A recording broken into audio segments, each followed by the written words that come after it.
আসসালামু আলাইকুম প্রিয় শিক্ষার্থীরা, আশা করছি সবাই অনেক বেশি ভালো আছো। আল্লাহর অশেষ রহমতে আমরাও ভালো আছি। আজকে আমরা বাংলার কিছু এমসিকিউ সলভ করব। বিগত বছরে আসা সবচেয়ে গুরুত্বপূর্ণ প্রশ্ন, যেগুলো হয়তোবা সামনের বিশ্ববিদ্যালয় টেস্ট বা তোমরা যখনই অ্যাডমিশন টেস্ট দিবা বা পরবর্তী বছরে যারা এইচএসসি 25-26 যারা আছো, তারা কিনা যখন অ্যাডমিশন টেস্ট দেবা, তোমরা এমন কিছু কোশ্চেন খুঁজছো যে কোশ্চেনগুলো বিগত বছরের বিশ্ববিদ্যালয়ে এসেছে, সামনেও আসতে পারে বা একই প্যাটার্নের প্রশ্ন আসতে পারে। এই টাইপের কিছু গুরুত্বপূর্ণ এমসিকিউ নিয়ে আজকে আমরা আলোচনা করব। সো একটু আমরা যদি আজকে প্রথমে কোশ্চেনে চলে যাই যে কী ধরনের কোশ্চেন আজকে আমরা আছে। প্রথমে দেখো, একটা সন্ধি বিচ্ছেদ নিয়ে একটা কোশ্চেন আমরা পাচ্ছি যে দ্বৈপায়ন শব্দের শুদ্ধ সন্ধি বিচ্ছেদ কোনটি। অপশন দেওয়া আছে দ্বীপ যোগ আয়ন, দেওয়া আছে দ্বীপ যোগ অয়ন, দেওয়া আছে দ্বীপ যোগ অনট, দেওয়া আছে দ্বীপ যোগ কি আছে অনট। এখন দেখো, দ্বীপ বানানটার মধ্যে কিন্তু একটু পার্থক্য আছে এখানে, আর বাকি সব বলতে দ্বীপ বানান একই রকম দেওয়া আছে। আর এরপরে দেখো দ্বৈপায়ন, এটা হচ্ছে কি দ্বীপ, দ্বীপের সাথে কি যুক্ত থাকবে, দ্বীপের সাথে দ্বীপের যোগ অয়ন, দ্বীপ যোগ অয়ন। এখানে একটা স্বরেও আছে, এই স্বরেও, এখানে একটা স্বরেও, দুইটা যুক্ত হয়ে কি হবে স্বরে আ। তাহলে দ্বৈপায়ন, এই যে এই স্বরে আটা হয়েছে, এটার জন্য এ পাশে একটা স্বরেও, এ পাশে একটা স্বরেও আছে, এই জন্য কি হবে দ্বীপ যোগ অয়ন, দ্বীপ যোগ অয়ন হবে। ঠিক আছে, এবার দেখো কোশ্চেন 2তে দেখো যে সুবন্ত এর সন্ধি বিচ্ছেদ কোনটি। খুবই গুরুত্বপূর্ণ সুবন্ত।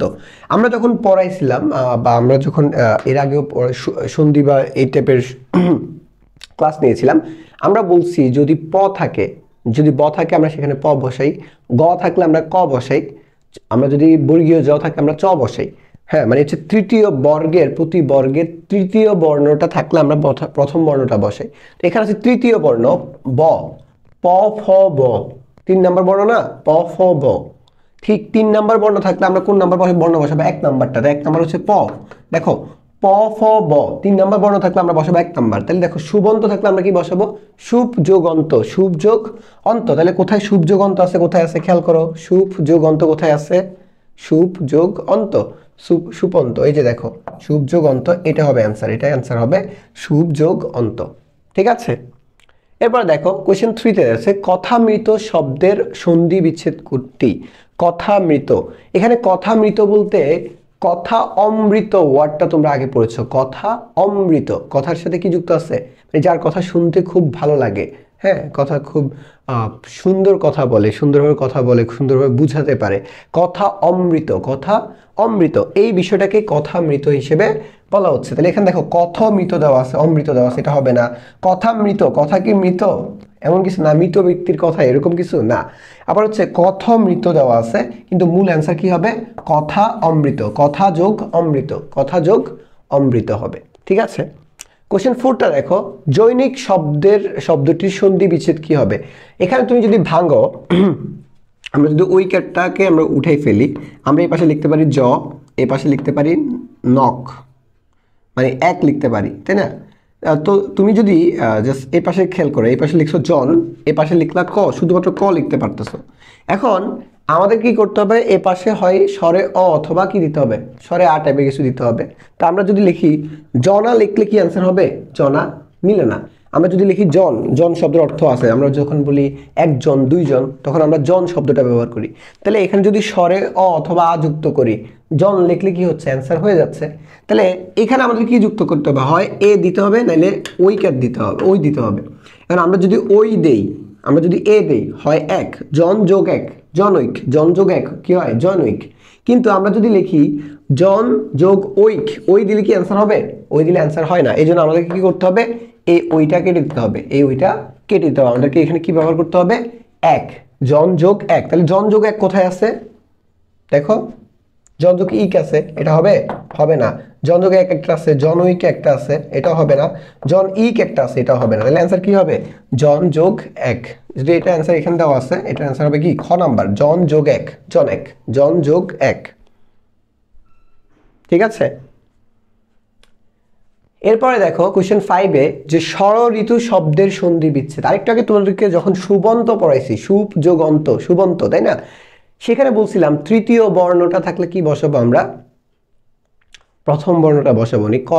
গ থাকলে আমরা বসাবো ক, বর্গীয় জ থাকলে আমরা বসাবো কি চ, এবার ট ঠ ড, ড অথবা ডয় শূন্য র, মনে রাখবা ড অথবা ডয় শূন্য র থাকলে আমরা সেখানে কি বসাবো, ট বসাবো। কি বসাবো, ট বসাবো। তাহলে দেখো আছে ষড় ঋতু, তাহলে এখানে এই যে ডয় শূন্য র আছে, আমাদেরকে কি করতে হবে, ডয় শূন্য র জায়গায় কি বসাতে হবে, ডয় শূন্য র জায়গায় ট বসাতে হবে। তাহলে দেখো কোথায় ট আছে, এই দুটো অ্যান্সার হবে না, কারণ এখানে ট নাই।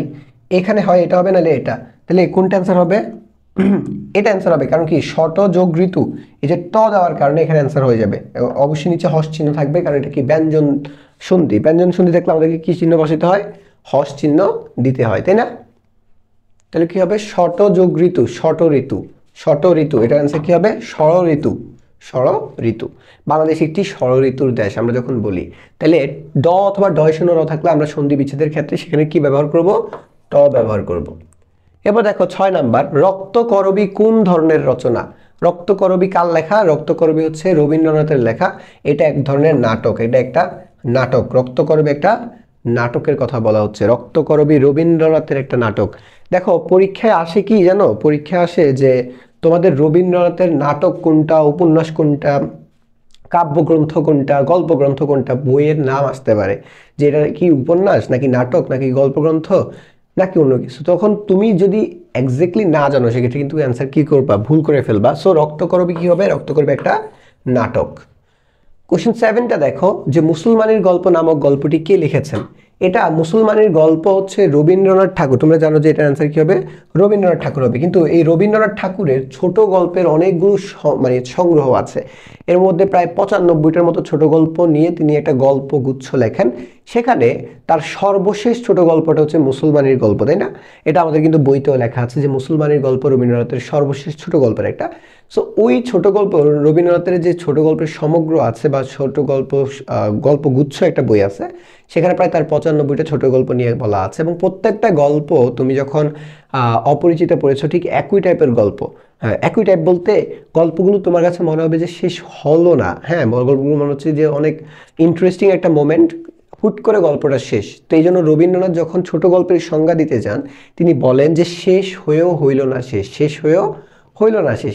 এইটা হচ্ছে মূলত ছোট গল্পের মূল কথা, যে ছোট গল্পটা এমন একটা জায়গায় শেষ হয়ে যাবে তোমার কাছে মনে হলেও হবে যে আসলে গল্পটা কি এখানে শেষ হওয়া উচিত ছিল। ওকে, এবার দেখো এটা অ্যান্সার রবীন্দ্রনাথ। কোশ্চেন নাম্বার 8টা দেখো, প্রমাণ হইয়া গেছে আমি কেউই নই, উক্তিটি কার? উক্তিটি কার? কল্যাণীর, শম্ভুনাথের, অনুপমের নাকি স্টেশন মাস্টারের?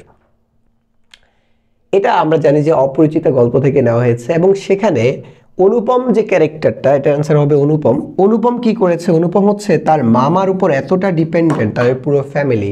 অনুপম যদিও একটা 27 বছরের বর্তমানে যুবক, কিন্তু সে মাস্টার্স কমপ্লিট করে একটা মানুষ, এমএ পাস করেছে, মানে এমএ পাস করেছে, কিন্তু ওই লোক এখন পর্যন্ত নিজের ব্যাপারে বা পরিবারের ব্যাপারে কোন ধরনের সিদ্ধান্ত দেওয়ার মতো ক্ষমতা তার নেই, এতটা ব্যক্তিত্বহীন। এখন এই জায়গাটায় কে এই রোলটা প্লে করে, সেটা হচ্ছে তার মামা। তার মামা হচ্ছে তার পুরো পরিবারের যত সিদ্ধান্তই থাকুক, যা কিছু হবে সব জায়গায় কে করবে, মামাই কথা বলবে। এখন ব্যাপারটা হচ্ছে, এমন বিয়েতে যখন শম্ভুনাথ সেন তাকে জিজ্ঞেস করে যে তুমি কি এই ব্যাপারটায় রাজি কিনা, যে মামা যে এইসব গহনা পরখ করতে চায়, এই ব্যাপারে কিন্তু তার কোনো মতামত নাই, সে কিছুই বলছে না। কারণ কি? কারণ তার মতামত অলরেডি জানে যে সে কিছুই বলবে না, কারণ যেখানে তার মামা আছে সেখানে তার কোনো মতামত থাকতে পারে না। এই জন্য বলছে যে প্রমাণ হয়ে গেছে আমি কেউই নই, কারণ তার মতামতের কোনো কিছু কি মানে দায়বদ্ধ না কোনো কিছুতে।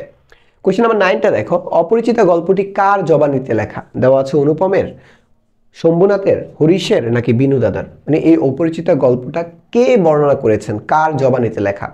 এটার অ্যান্সার কি হবে? অনুপমের। অনুপমের জবানিতে লেখা, যে কিনা নিজেই তার গল্পটা, তার নিজের অপ্রাপ্তির একটা গল্প সেখানে কি সে প্রকাশ করেছে, এবং পুরো গল্পটা এত সুন্দরভাবে ফুটিয়ে তুলেছেন, তাই না? আচ্ছা, আমাদের এক্সাম ব্যাচের কথা তোমরা হয়তোবা সকলেই জানো, আমাদের এক্সাম ব্যাচ চালু হচ্ছে, এবং সেখানে আমরা প্রায় 3000 এমসিকিউ তোমাদেরকে পরীক্ষা নেব। এখন 3000 এমসিকিউ কীভাবে, আমরা টোটাল 50টা পরীক্ষা নেব, এবং 50টা পরীক্ষায় তুমি যেটা পাচ্ছ যে প্রত্যেকটা পরীক্ষায় ঢাকা ইউনিভার্সিটিতে যেভাবে 60টা এমসিকিউ থাকে, ঠিক একইভাবে 60টা করে এমসিকিউ থাকবে। টোটাল 50 × 60, টোটাল হচ্ছে 3000 এমসিকিউ তুমি পরীক্ষা দেবে, এবং প্রত্যেকটা এমসিকিউ তোমাকে পরবর্তীতে ব্যাখ্যা সহ উত্তর দিয়ে দেওয়া হবে। এবং প্রত্যেকটা ব্যাখ্যায় তুমি আরও 2-3টা নতুন করে ইনফরমেশন পাচ্ছ। তাহলে তোমার মাথায় প্রায় 8 থেকে 10,000 ইনফরমেশন থাকবে, সো তুমি যদি এমসিকিউ শুধুমাত্র আমাদের এক্সাম ব্যাচেও ভর্তি পরীক্ষা মানে এক্সাম ব্যাচে পরীক্ষা দাও টোটাল 50টা, পুরোপুরি ঢাকা বিশ্ববিদ্যালয়কে পরীক্ষা দিবা, তাহলে তুমি বুঝতে পারছো যে তোমার প্রিপারেশনটা কোন পর্যায়ে চলে যাবে। সো তোমরা যত দ্রুত পসিবল যদি ভর্তি হতে চাও আমাদের মাত্র 500 টাকা কোর্স ফিতে, যেটা 600 টাকা ছিল, সেই কোর্স ফিতে ভর্তি হতে ইচ্ছুক হলে আমাদের এই 2টা নাম্বারে যোগাযোগ করতে পারো, অথবা আমাদের ফেসবুক পেজের ইনবক্সে তোমরা মেসেজ করতে পারো যত দ্রুত পসিবল। ঠিক আছে? আর যারা সি ইউনিটের আছো যে তোমাদের জন্য কি একই টাইপের, হ্যাঁ তোমাদের জন্য ঠিক একই টাইপের আমাদের 25 দিনে টোটাল 50টা মডেল টেস্ট পরীক্ষা হবে, এবং সেখানে তোমরা বাংলার জন্য 12টি মডেল টেস্ট, ইংরেজি 12টি, হিসাব বিজ্ঞান 12, ম্যানেজমেন্ট 12 এবং মার্কেটিং 12টি করে তোমরা ক্লাস পাবা, এবং তোমাদের যথেষ্ট পরিমাণ এমসিকিউ দেওয়া থাকবে, সেখানে তোমরা প্র্যাকটিস করতে পারবে, পাশাপাশি পরীক্ষা দিতে পারবে, এবং তোমাদেরকে প্রতিটি প্রশ্নের ব্যাখ্যা সহ কিন্তু আমরা শেষে পিডিএফ দিয়ে দেবো, যার কারণে তোমার এই প্রিপারেশনটা আশা করি যথেষ্ট ভালো হবে। ঠিক আছে? সো যেহেতু পরীক্ষা আমাদের শুরু হবে 5 তারিখ থেকে, তোমরা ঢাকা বিশ্ববিদ্যালয় ভর্তি পরীক্ষার আগে মাত্র 500 টাকায় কিন্তু তোমরা এক্সাম বেছে ভর্তি হয়ে যেতে পারো। কোয়েশ্চেন নাম্বার 10টা দেখো যে কামস্কাটকা কোন মাছের দেশ নামে পরিচিত? কামস্কাটকা কোন মাছের দেশ নামে পরিচিত? অপশন দেওয়া আছে ইলিশ, ভেটকি, রূপচাঁদা নাকি স্যামন। কোন ফিশ বা কোন মাছের দেশ নামে পরিচিত হচ্ছে কামস্কাটকা? অ্যান্সার কি হবে? Salmon fish. স্যামন ফিশ, কামস্কাটকা হচ্ছে স্যামন ফিশের দেশ নামে পরিচিত। কোশ্চেন নাম্বার 11 দেখো মাসি পিসি গল্পে চৌকিদার কে? চৌকিদারের নাম কি? গোকুল, বুড়ো রহমান, কৈলেশ নাকি কানাই? মাসি পিসি গল্পে চৌকিদারের নাম কি? দেখো এই টাইপের কোশ্চেন হয়তো বা তোমার কাছে হুট করে এরকম আসলে তোমার কাছে ভাই আমি তো এটা পড়ি নাই বা পড়ছি কিন্তু আমার এখন মনে নাই, ভাই এই টাইপের কোশ্চেন কেমন আসবে? এত ইজি কোশ্চেন, দেখো এত ইজি কোশ্চেন যখন আসে তখন কিন্তু তুমি ভুল করে ফেলতে পারো। ঠিক আছে? কানাই চৌকিদার, কানাই চৌকিদার। এরপরে দেখো 12টা দেখো মাসি পিসি গল্পে ব্যবহৃত পাশুটে শব্দের অর্থ কি? পাশুটে, পাশুটে শব্দের অর্থ হচ্ছে ছাই বর্ণ নাকি রক্তিম বর্ণ, নীল বর্ণ নাকি বেগুনি বর্ণ? মাসি পিসি গল্পে ছাই বর্ণ পাশুটে শব্দটার অর্থ কি? কোন কোন অর্থে ব্যবহৃত হয়েছে পাশুটে শব্দটা? ছাই বর্ণ, রক্তিম বর্ণ, নীল বর্ণ নাকি বেগুনি বর্ণ? মাসি পিসি গল্পে পাশুটে শব্দটা কি অর্থে ব্যবহৃত হয়েছে? অ্যান্সার কি হবে? ছাই বর্ণ অর্থে ব্যবহৃত হয়েছে।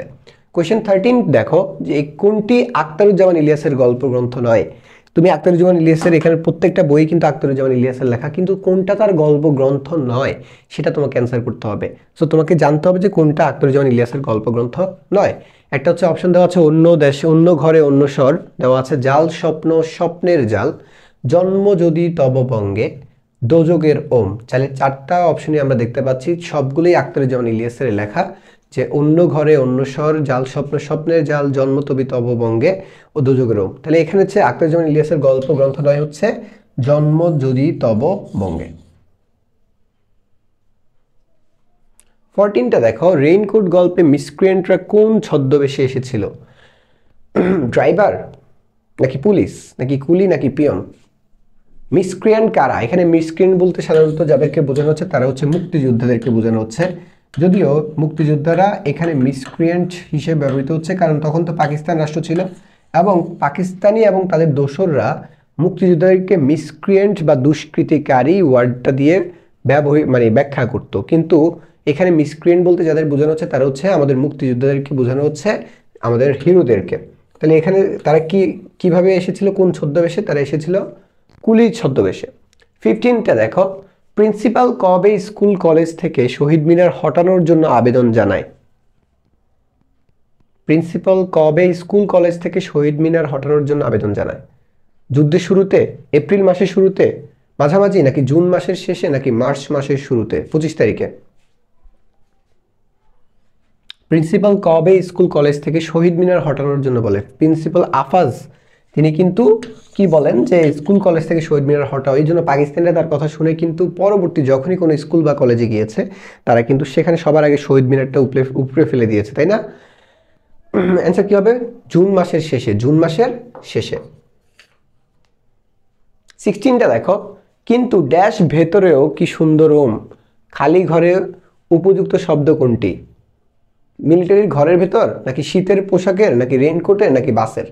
এখানে যেহেতু গল্পটা আমাদের রেইনকোট গল্প এবং সেখানে আমরা দেখতে পাচ্ছি যে রেইনকোট গল্পটায় রেইনকোটের অনেকগুলো বিশেষত্ব তুলে ধরা হয়েছে, এবং যে এটা তার গোড়ালি পর্যন্ত ঢাকা যায়, কোনো বৃষ্টি পড়তেছে না, উপরে বৃষ্টি পড়তেছে, তার গায়ে একটা রিমঝিম সাউন্ড হচ্ছে, সে বুঝতে পারছে কিন্তু তার গায়ে কোনো বৃষ্টি লাগছে না, তার কাছে মজা লাগছে।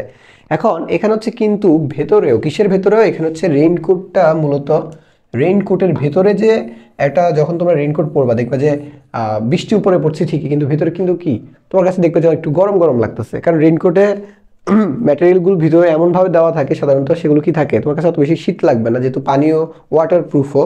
সো তোমার কাছে এই বিষয়টাই বোঝানো হচ্ছে যে কিন্তু রেইনকোটের ভেতরেও কি সুন্দর, ওম ওম বলতে এখানে একটু গরম টাইপের কিছু বোঝাচ্ছে, যে একটু উষ্ণ, এই বিষয়টা বোঝানো হচ্ছে। 17 দেখো, পেশায় তিনি ছিলেন ডেপুটি ম্যাজিস্ট্রেট, এখানে তিনি কে দেওয়া হচ্ছে? বঙ্কিমচন্দ্র চট্টোপাধ্যায়, প্রমোদ চৌধুরী, জহির রায়হান নাকি সৈয়দ আলী আহসান? পেশায় ডেপুটি ম্যাজিস্ট্রেট ছিলেন কে?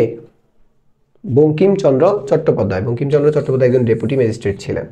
কোশ্চেন নাম্বার 18 দেখো, সোনার তরী কবিতায় কবির সৃষ্টিকর্মকে কি হিসেবে কল্পনা করা হয়েছে? সম্পদ, ফসল, নদীর স্রোত নাকি তরী?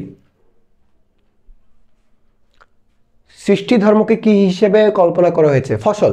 দেখো কবি যখন বলেন যে সোনার তরী কবিতায় যে আমারই সোনার ধানে গিয়েছে ভরি, ওই যে একটা নৌকা, একটা মাঝি যখন নৌকা নিয়ে আসে তাকে কিন্তু নিতে পারে না ওই যিনি চাষা বা কৃষক, তাকে নিতে পারে না, যিনি তার শুধুমাত্র ফসলগুলোকে নিয়ে যেতে পারে। এখন এটা এই কবিতার মূল কথাই এটা, যে মানুষের তার যে সৃষ্টি কর্মগুলো আছে, ভালো কাজগুলো আছে, সেগুলোই হয়তো বা পৃথিবীতে একটা সময় থেকে যাবে, কিন্তু ওই মানুষটাকে কিন্তু থেকে যাওয়া কোনো সুযোগ দেয়, কারণ মানুষের আয়ু সীমিত এবং মানুষ কিন্তু সারা জীবন বেঁচে থাকে না।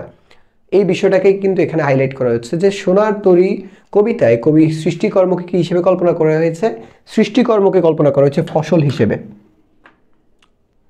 19টা দেখো, মম এক হাতে বাঁকা বাঁশের বাঁশরি আর এক হাতে রণতুর্য, পঙ্গুক্তিতে কি বোঝানো হয়েছে? ভালোবাসা ও ঘৃণার যুগপৎ অবস্থান। দেখো এখানে হচ্ছে বাঁশের বাঁশরি দ্বারা ভালোবাসার প্রকাশ, ভালোবাসার প্রকাশ, আর রণতুর্য দ্বারা বোঝানো হচ্ছে দ্রোহ বা বিদ্রোহ, বিদ্রোহ বা দ্রোহের প্রকাশ। তাহলে অ্যান্সার কি পাচ্ছি আমরা? ভালোবাসা ও ঘৃণা, এটা হবে? হবে না। নতুন ও পুরাতনের যুগপৎ অবস্থান হবে না, ভালো মন্দের যুগপৎ অবস্থান হবে না, এটা হবে প্রেম এবং দ্রোহের যুগপৎ অবস্থান। সেটাকে আমরা এখানে পাচ্ছি বাঁশের বাঁশরি এবং রণতুর্য, রণতুর্য হিসেবে। ওকে, এরপরে দেখো শেষের কোশ্চেন, সর্বশেষ, যে বিষে ভরা বানের বিনিময়ে কবি বুক ভরা গান দিতে চান কেন? তা হচ্ছে সৌহার্দ্য রক্ষায়, অসহায়ত্বের কারণে, শিল্পী স্বভাবের কারণে না কিছু অনিষ্টকারীর ভয়ে? বিষে ভরা বানের বিনিময়ে কবি বুক ভরা গান দিতে চান কেন? সৌহার্দ্য রক্ষায়, অসহায়ত্বের কারণে, শিল্পী স্বভাবের কারণে নাকি অনিষ্টকারীর ভয়ে? সেটা হচ্ছে সৌহার্দ্য রক্ষায়, মানে হচ্ছে যাতে কোনো ধরনের পরবর্তীতে কোনো ধরনের মানে হচ্ছে একটা কি বলা হয়, অশুভ পরিস্থিতি তৈরি না হয়, যাতে ভালোবাসার মাধ্যমে সকল সমস্যার সমাধান করা যায়, এটাই বলছে বিষে ভরা বানের বিনিময়ে কবি সেখানে বুক ভরা গান দিতে চান, তাই না? এইটুকুই আমরা হচ্ছে 20টা গুরুত্বপূর্ণ কোশ্চেন হয়তো বিভিন্ন কবিতা, গল্প এবং গ্রামাটিক্যাল পার্ট থেকে আমরা নেওয়ার চেষ্টা করেছি। আমাদের এই ক্লাসগুলো চলমান থাকবে এবং সামনে আমরা আরও হয়তো 20টা গুরুত্বপূর্ণ এমসিকিউ নিয়ে ক্লাস নেব।